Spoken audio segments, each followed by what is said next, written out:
So mean value theorem. The mean value theorem says this. Okay, if we have a function f of x and the function is continuous for every point of the closed interval and it is differentiable, those two things must be true. All right, so if you are answering a free response question and it involves MVT, you must justify it by saying those two things. Since f of x is continuous and differentiable, therefore the mean value theorem applies. All right, so you must have that, and you must have that, and say that the mean value theorem applies on a free response question. Okay. So the mean value theorem says if the function is continuous and differentiable at every point in its interior, then there is at least one point on the interval, we'll call that point C, at which the instantaneous rate of change equals the average rate of change for the function. Okay, so the formula, we have f prime of c, which is the derivative. This is the instantaneous rate of change. Graphically, this would be the slope of the tangent line. And we know that that is equal to this, f of b minus f of a over b minus a, which is the average rate of change. And graphically, that would look like the slope of the secant line. Okay, so let me draw a picture here. I've got a function. There are 2 points. We're going to call those 2 points A and B. So I can find the average rate of change from A to B. That would be the slope of the secant line. So the mean value theorem says if the function is continuous from A to B, and it's also differentiable from A to B, then there's some point in between there, we'll call that point C, where the slope of the tangent line is parallel to the slope of the secant line. Graphically, that's what it looks like. Could there be more than one point? Yes. But mean value theorem says there has to be at least one if it is continuous and differentiable. The derivative is equal to the average rate of change. So let's look at some examples from FRQs. This says, this is from 2003, Form B, non-calculator. Let f be a function defined on the closed interval from 0 to 7. The graph of f consisting of 4 line segments as shown.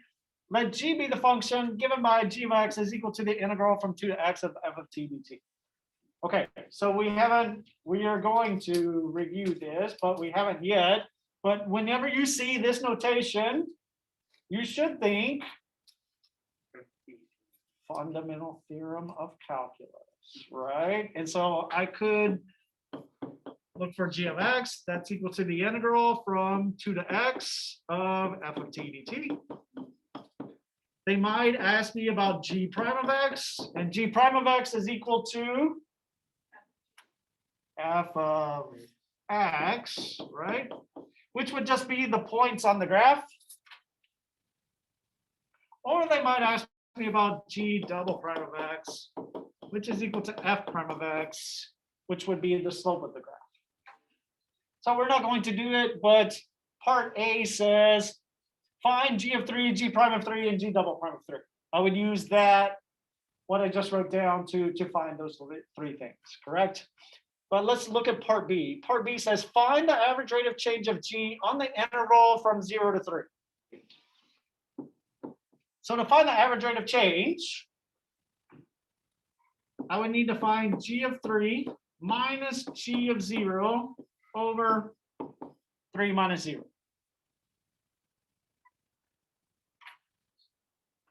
Okay, so I need G of 3 and G of 0. So I'm going to use that little key that I made up at the top. I need G of 3. So it's going to be the integral from 2 to 3 of f of t dt. And how do I find the value of the integral? It's the area under the curve. Okay, so I'm going to find the area under the curve from 2 to 3. Going to assume, perhaps that is a bad mistake on my part, but I'm going to assume that you can find the area of the trapezoid there. It's 3. All right, and then I also need G of 0. That's going to be the integral from 2 to 0 of f of t dt. And notice that my bounds are out of order. So, excuse me, I need to reverse those. And if I reverse the bounds, it becomes negative. So G of 0 is going to be equal to the negative integral from 0 to 2 of f of t dt. And again, I find the area under the curve from 0 to 2, and it makes a shape of a triangle. It has a base of 2 and a height of 4. Therefore, the area is 4. And the negative out front makes G of 0 equal to negative 4. So now I'm going to find the average rate of change. G of 3 was 3. Okay. So I get 7/3 for my average rate of change. Okay.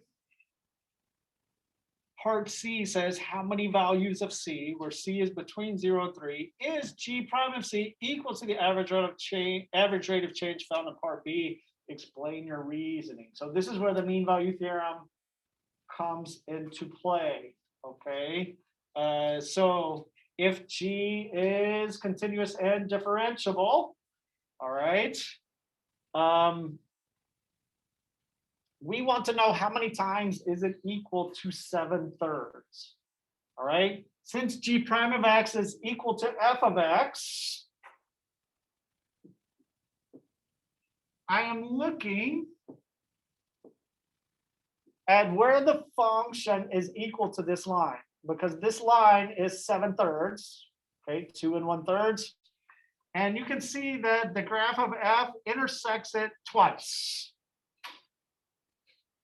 Okay, so part C, we say here 2 values. G prime of C equals 7/3 2 times. This is extra, right? But MVT guarantees at least one of these.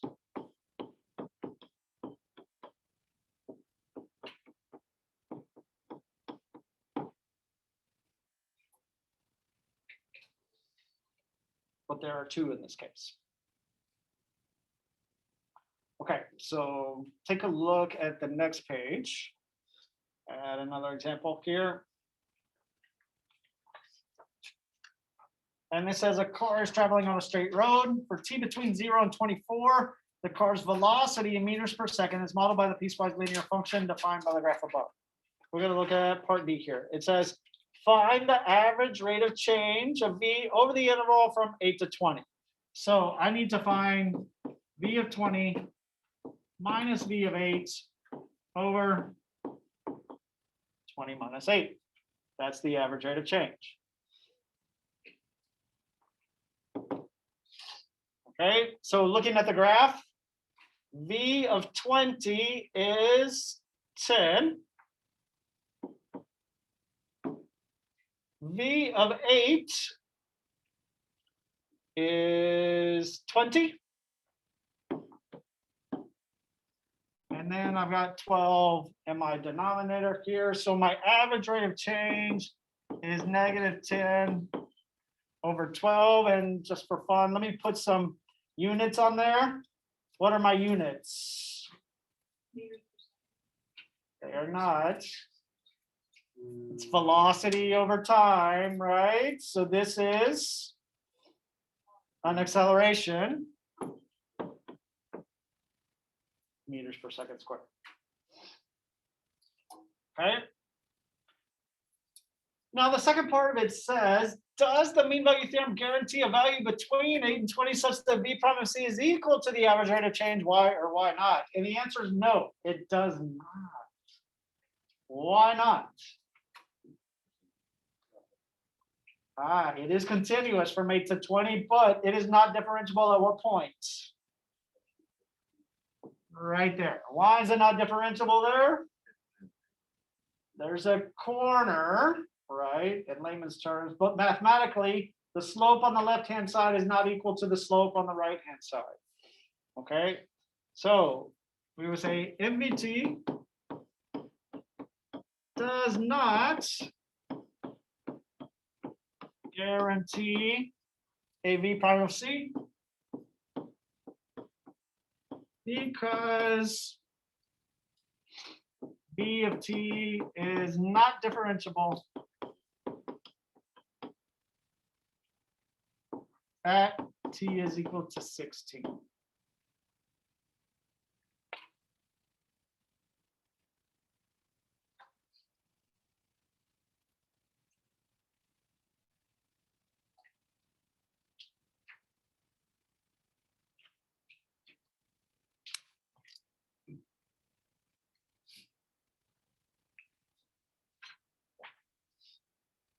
All right, the practice on the next page, I'm going to let you do.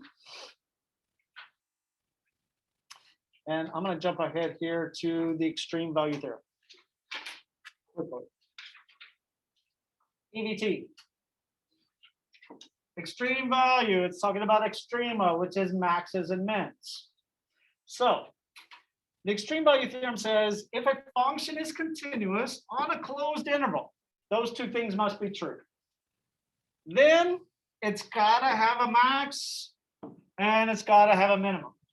If it's continuous on a closed interval, then there must be a max and there must be a min. They will occur either at the endpoints or in the interior, but they must exist. Okay, so here's an example from an AP exam of EVT. If f is continuous for x between a and b and it's differentiable, which of the following could be false? Okay, part A. F prime of c is equal to f of b minus f of a over b minus a for some point. This is the mean value theorem. What we just looked at. Is the function continuous and differentiable? Therefore, the mean value theorem must be true. So that is not false. This one is true. Okay, B is the right answer, but I'm going to skip it for just a second and look at the other answer choices. C says f has a minimum value. That must also be true because of the extreme value theorem. F has a maximum value. That is also true because of the extreme value theorem. Part E, the integral from a to b of the function exists. That is also true. Okay, there is an area under the curve of the function from a to b. This one could be false. Okay, and here's why. All right, let's say I'm going from a to b and I have a function.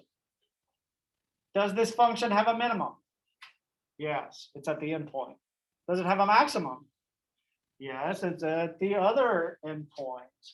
Okay, that's what the extreme value theorem guarantees. It does not guarantee that the derivative is equal to 0. Okay, because in the function that I just drew, that does not have a derivative that is equal to 0. I mean, it could be. It could look like that, right? Then I would have a horizontal tangent at the max, but that is not necessarily true. Therefore, B is false. All right, well, let's look at IVT. The intermediate value theorem. If y equals f of x is continuous at every point of the closed interval from a to b, then for every d between f of a and f of b, there exists a value c in between a and b such that f of c is equal to d. Okay, let me translate that for you. All right, here's what IVT says. We have a function. It goes from 0 to 20. If that function is continuous, then it has to go through every point from 0 to 20. It goes through 5, it goes through 3, it goes through 18, it goes through 14.5. If the function is continuous, then it goes through every point. That's really all that IVT is saying. Okay, so let's look at an example. It says, let f be a continuous function on the closed interval. If f of -3 is equal to -1 and f of 6 is equal to 3, then IVT guarantees that. Okay, here's the key, draw a picture. Graph these. Okay, we have -3, -1, and then we have 6, 3. Those are the endpoints. I have a continuous function, okay? So the function goes from this point to this point, and you should be able to figure it out, okay? So let's look. A, does the function go through the origin? It's not guaranteed, so that's out. Okay. F prime of c is equal to 4/9 for at least one point between. So they're trying to, that's what? That is the mean value theorem, right? What we just saw. Okay, but I don't know that that is necessarily true because the mean value theorem might not apply, right? I could do that. That's a function that's continuous. Does mean value theorem apply in this case? No, because it's not differentiable at the corner there. So that's out. F of x is between -1 and 3. Does that have to be true? Look at what I just drew up there. Okay. Is the y value less than -1 in this case? Sure. Well, that's out. This is the correct answer, okay? Y must be 1 for at least one point between -3 and 6 because of the intermediate value theorem. Look, think about this. If I'm going from here to here, does y have to be 1 at some point if it's a continuous function? It has to be, okay? I can't get from this point to this point without crossing that dotted line. Okay, but if it's a continuous function. So the answer is D. And let's do one more here. It says, let f be a function that's continuous on the closed interval with f of 2 equal to 10 and f of 4 equal to 20. Which of the following is guaranteed by IVT? Okay, again, sketch the graph. I've got a point there. And a point there. Okay, so I have 2 points defined. This is 210 and this is 420. Which one is guaranteed by the intermediate value theorem? I'm going from there to there with a continuous function. Okay, y is equal to 13 has at least one solution. Does that have to be true?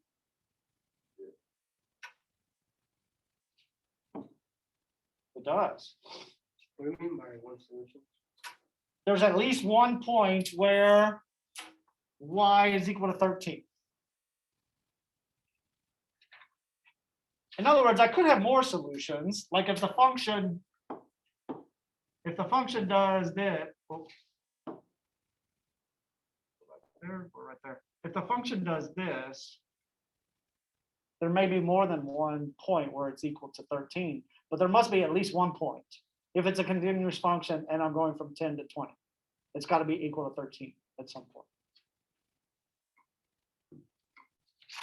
Okay.